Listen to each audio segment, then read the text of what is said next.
Big, c'est trois lettres pour trois mots.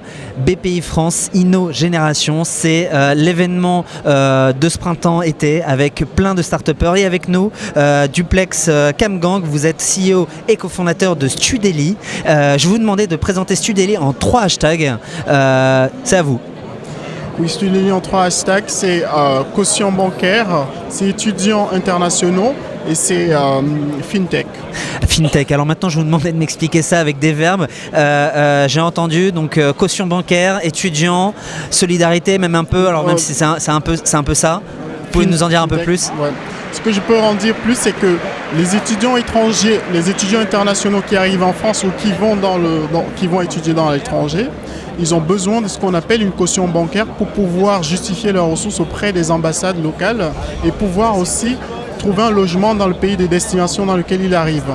Donc aujourd'hui, le marché est tenu par les banques locales donc, de ces étudiants-là et les cautions bancaires, elle est très chère pour l'obtenir dans ces pays-là et ensuite les délais sont très longs.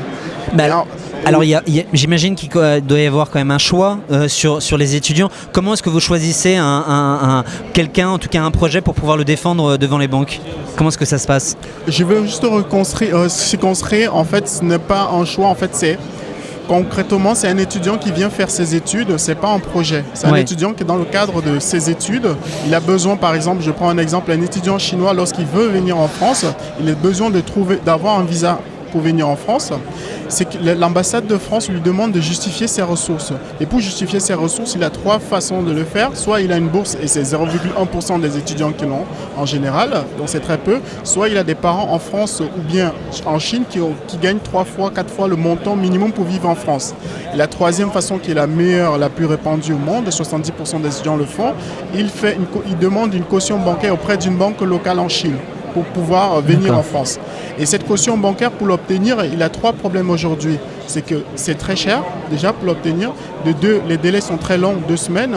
Et troisièmement, lorsqu'il arrive en France avec une caution d'une banque chinoise, il ne peut pas trouver un logement en France avec cela. Donc aujourd'hui, Studely intervient en amont, c'est-à-dire au moment où l'étudiant veut justement venir en France et justifier ses ressources, nous on le fournit une caution bancaire depuis son pays d'origine, depuis la Chine.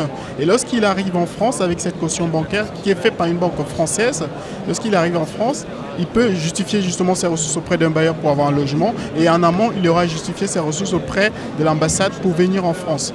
Donc, cette idée-là de Studely, elle est née comment? D'un besoin, un des cofondateurs, vous-même, je ne sais pas, comment c'est né? Elle est née d'une expérience personnelle et d'un de mes cofondateurs. Donc d'une vraie galère. Voilà, d'une vraie galère et c'est vraiment, on a été, assez énervé il y a 7 ans aujourd'hui parce qu'on ne comprenait pas pourquoi les frais justement pour avoir cette caution était si élevé et le temps qu'on passait pour l'avoir. Et on n'a pas compris pourquoi lorsqu'on arrivait en France, vu que c'était d'un montant d'argent que nous avions, parce que c'est une caution qu'on a bloquée dans une banque, on ne pouvait pas justement justifier ces ressources-là auprès d'un bailleur ici en France. Et on n'a pas eu une intégration facile en France. Donc nous, le projet de Studely, notre mission, c'est pouvoir faciliter l'intégration des étudiants partout dans le monde. Ça vaut aussi pour les étudiants qui vont aux États-Unis, même des Français, pour des étudiants qui vont aussi en Inde, donc dans le monde. Et aujourd'hui, on est sur un marché de plus de 4 millions de personnes, d'étudiants internationaux, et nous prévoyons justement toucher ce marché-là. Alors, c'était cette start-up-là née d'une galère. J'aimerais vous poser une autre question galère aussi. J'aimerais en fait que vous nous racontiez la dernière fois que vous avez eu une grosse galère et comment est-ce que vous avez fait pour la surmonter? La dernière fois que c'était quand? La dernière fois que j'ai eu une grosse galère, c'était il y a moins de 2 semaines aujourd'hui. Et où aujourd'hui il fallait convaincre justement un incubateur justement de nous intégrer. Et nous, il fallait convaincre une banque justement de pouvoir être partenaire avec nous. Nous on a dû passer au minimum 7 banques sur la place française. Et la plupart étaient assez réticentes par rapport à l'idée, et aimaient l'idée mais étaient réticentes. On a pu justement grâce à l'équipe et aussi justement grâce aux amis pouvoir justement convaincre une banque qui a pu enfin nous accepter et pouvoir nous accompagner dans ce cadre de ce projet-là. Bon, en tout cas, on a l'impression que vous arrivez à surmonter toutes ces galères. Merci à vous, Duplex Camgang. Je le rappelle, vous êtes CEO et cofondateur de Studeli, une start-up, une entreprise qui va devenir bientôt le meilleur ami de tous les étudiants internationaux.